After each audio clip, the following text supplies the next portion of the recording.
dahil pa sa COA auditor na si Attorney Wamil. Wala silang nakitang naging particular finding dito at nakapag-submit ang Office of the Vice President ng certification as required at galing sa bibig ni Attorney Wamil ng COA auditor na wala silang nakitang violation. Eto ang video. Eto yan. Tinanong siya, di ba? Bakit si VP Sara yung inimbestigahan? Sabi, kapunan pa yung mga tanong mga insan eh.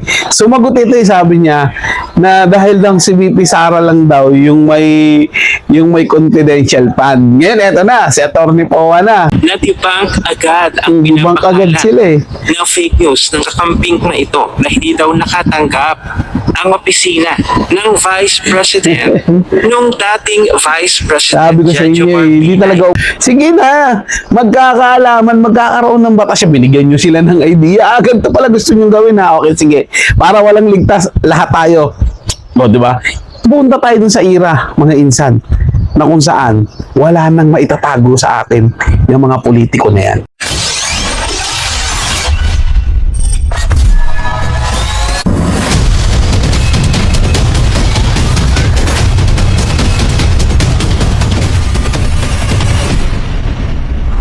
So yun ang mga insan, reaction insan po muling nagbabalik. At eto mga insan, maganda to. Pag-usapan po natin ngayon dahil pahiya ang prosecution dito.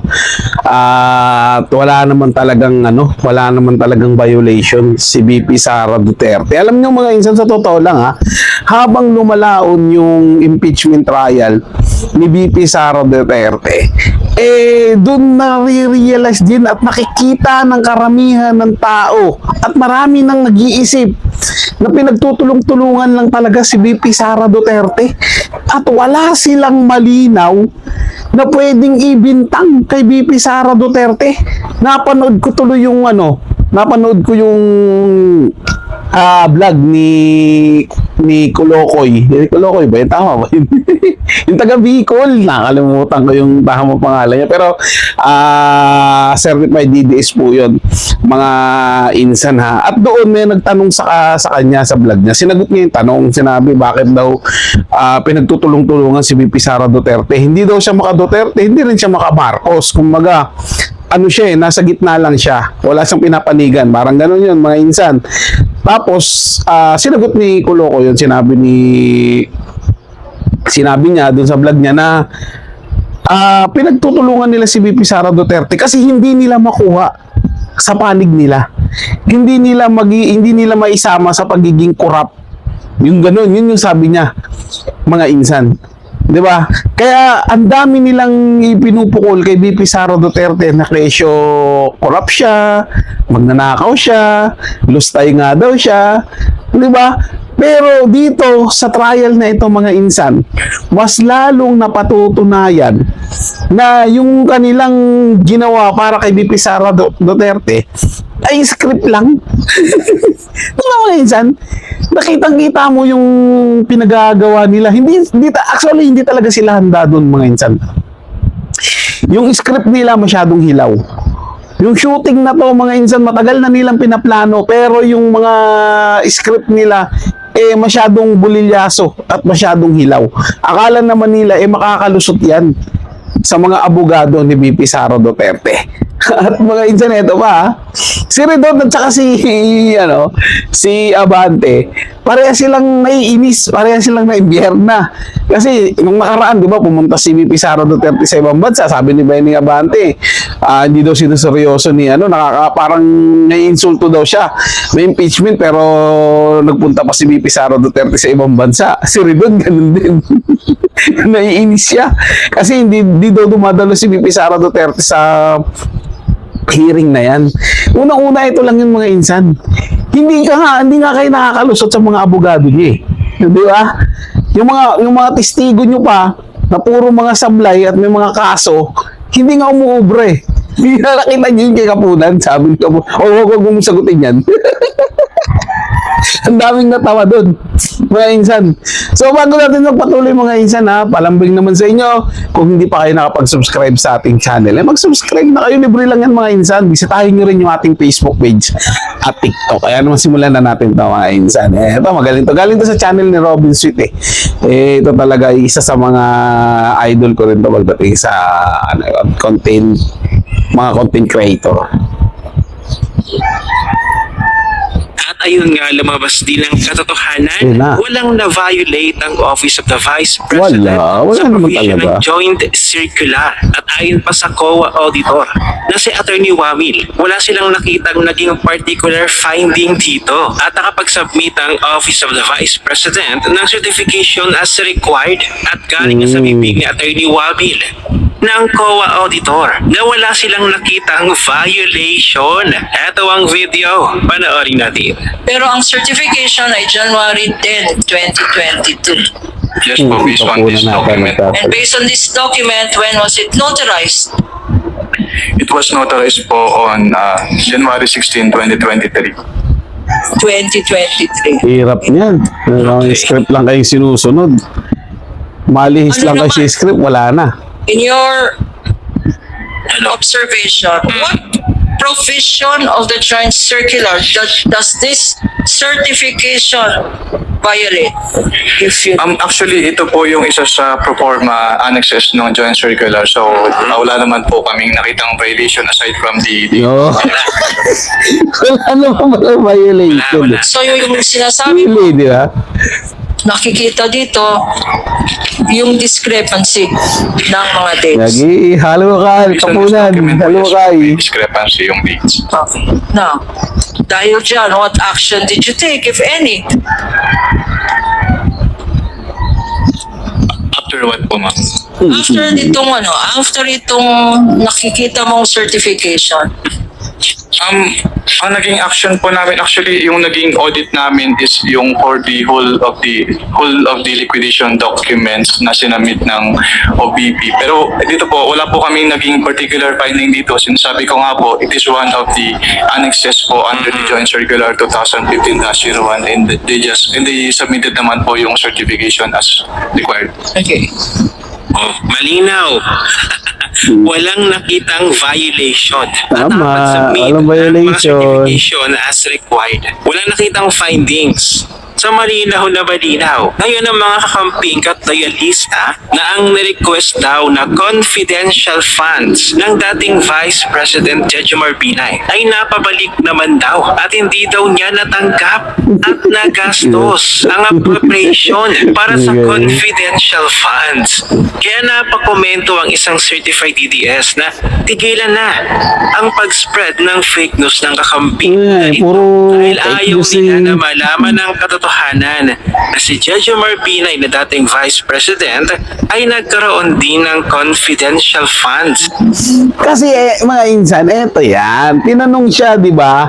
Bakit si BP Sara yung inimbestigahan? Sabi, kapunan pa yung mga tanong mga insan eh. Sumagot ito sabi niya na dahil lang si BP Sara lang daw yung may confidential fund. Ngayon, eto na, si Attorney Poa na. Okay lang ka nga, naging audit. Kailan ka nakawasok dyan? 2000, sa September 2014. September 2014. September ba yun? August ba na? 2014 mga insan. So, tinanong siya, itong August, October ba yun? November, yung may dun may dokumento. Lumapit siya, pinatingnan. Ito, di ba? Merong confidential pa yung dating, yung Vice President noong 2014 at nagkataon si Jejomar Binay. Di ba? Malinaw mga insan, hindi lang si VP Sara Duterte ang mayroong confidential fund. At eto pa ang nakakawindang mga insan. Di ba sabi nila, Lustay daw, ginamit sa kung ano-ano, yung pera. Dito din lumabas sa hearing na to mga insan na yung pera ginamit ni BP Sara Duterte sa gamot at pagkain. At lumabas din dyan na yung hinahanap niya ng si Mary Grace Piatos tumanggap ng 70K. O 70K ba yun o 700K? na halaga ng gamot at pagkain. Komento nyo sa baba mga insan kung tama yung 78K o 700K. Basta mga ganun lang yung natanggap niya mga insan. Hindi milyon, hindi bilyon. Hindi nakatulad ng mali-maletang perang nawawala. At ginamit sa tama. Ginamit para magbigay ng gamot at pagkain. Ito na nga yung mas nakakaloko mga insan. Mas lalong napahiya ngayon yung mga buayang nagsasabi na si VP Sara Duterte ay lustay. At ngayon, siyempre, may ano na may ganyang issue na Nagsilabasan naman ngayon yung mga defender at mga anti-Duterte. Defender nung kabilang kampo yan, mga insan yung mga anti-Duterte vlogger. At sinabi, yun mga inaano ng mga DDS ngayon sa pagkain at mga nang tanong, may resibo ba? Resibo. Kaya nga na-audit yun Kaya nga nalaman na doon dinala kasi meron silang pinakitang dokumento kasama dyan yung resibo. Siyempre hindi pa pangalanan yun kung kanino yun at sinong tao yun. Totoong pangalan. Di ba? Mga insan.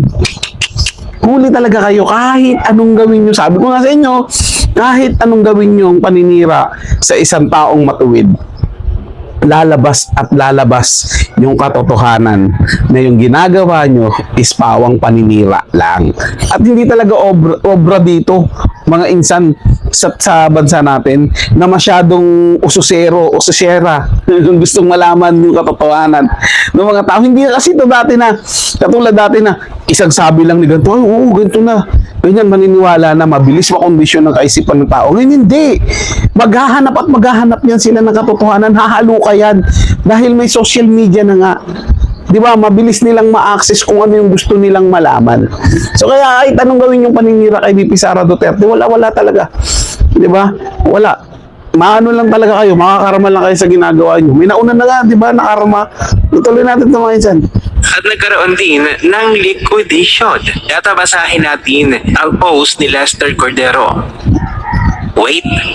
Former Vice President Jejomar Binay did request confidential funds, but the key distinction is that his request was returned and he never actually received or spent an appropriation for confidential funds. Meanwhile, when the former COA auditor testified that the only Vice President Sara Duterte had an appropriations for confidential funds, he was referring strictly to funds that were officially approved, dispersed, and subjected to a final audit.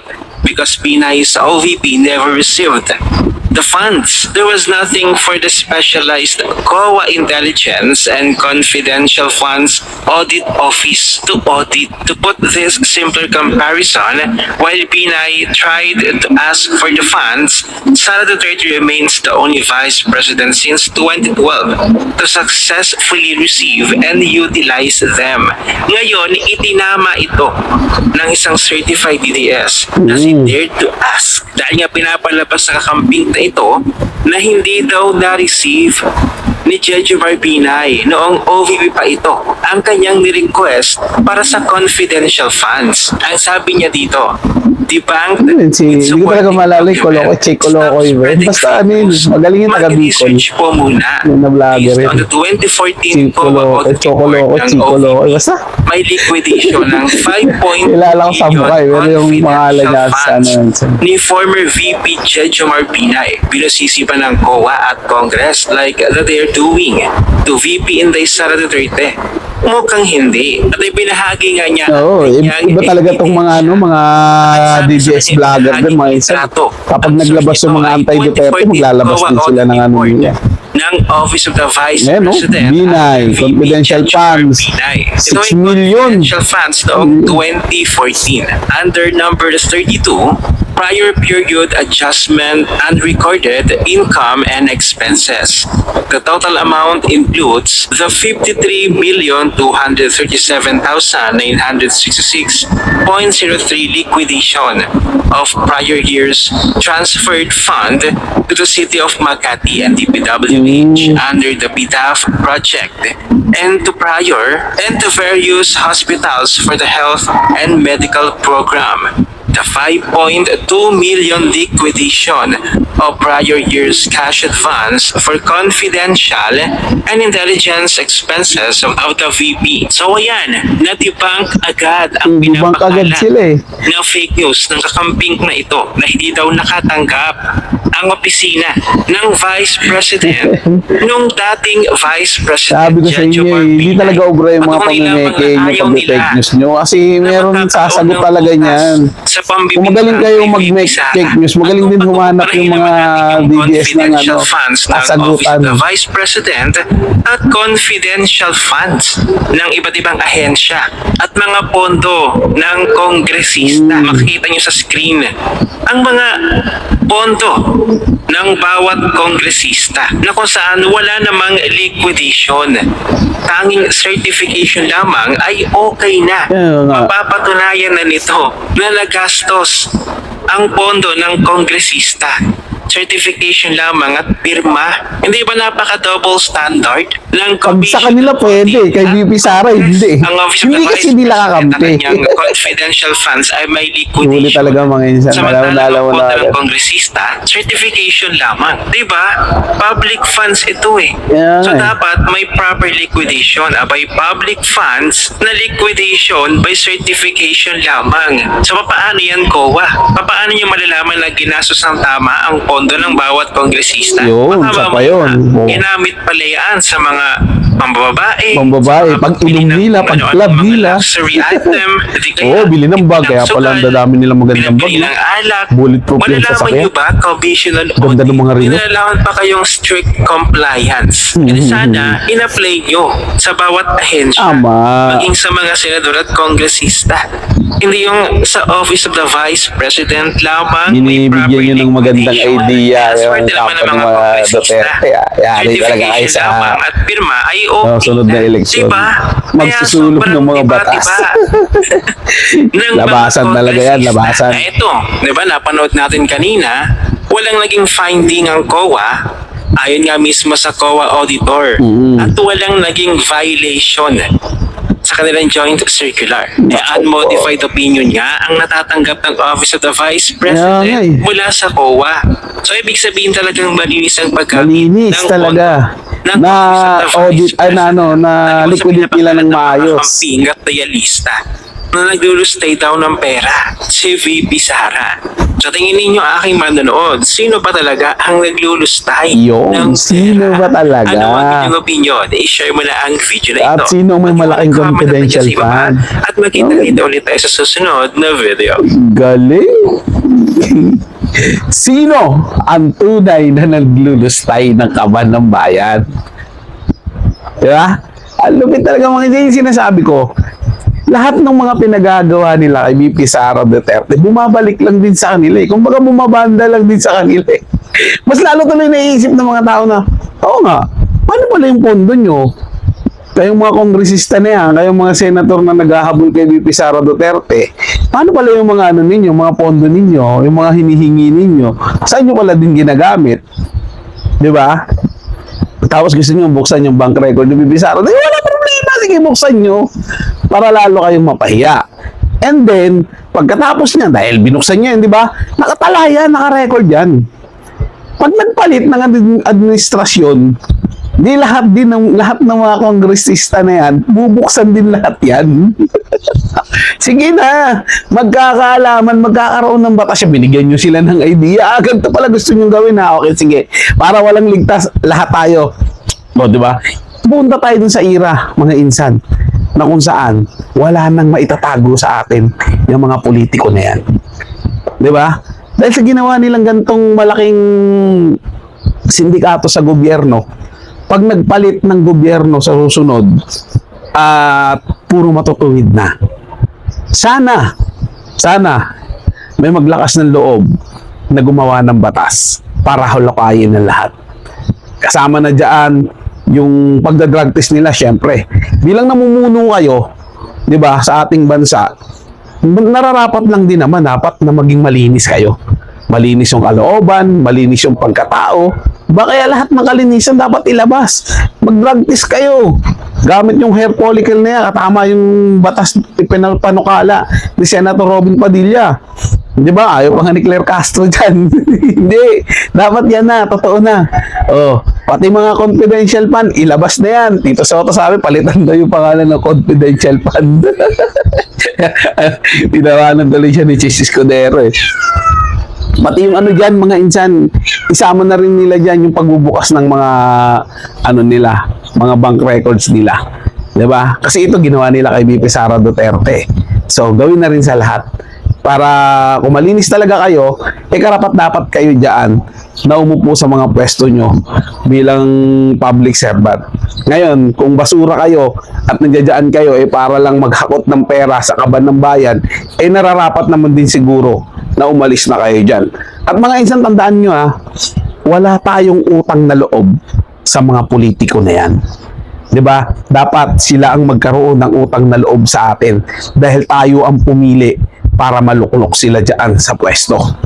Kaya huwag kayong matakot mga insan na sitahin kung ano man yung kamalian ng mga politiko na yan. Dahil karapatan natin yung ipinaglalaban natin. Karapatan natin na magtrabaho sila ng maayos at bigyan tayo ng maayos na proyekto at hindi ng solusyon na panandalian lamang. So mga insan, kung nagustuhan nyo yung ating talakayan sa araw na to, huwag nyo kalimutan na mag-subscribe dito sa ating channel at i-share nyo na rin yung video natin para mas marami pang makapanood. Maraming salamat mga insan. Ingat po kayo palagi. Paalam po.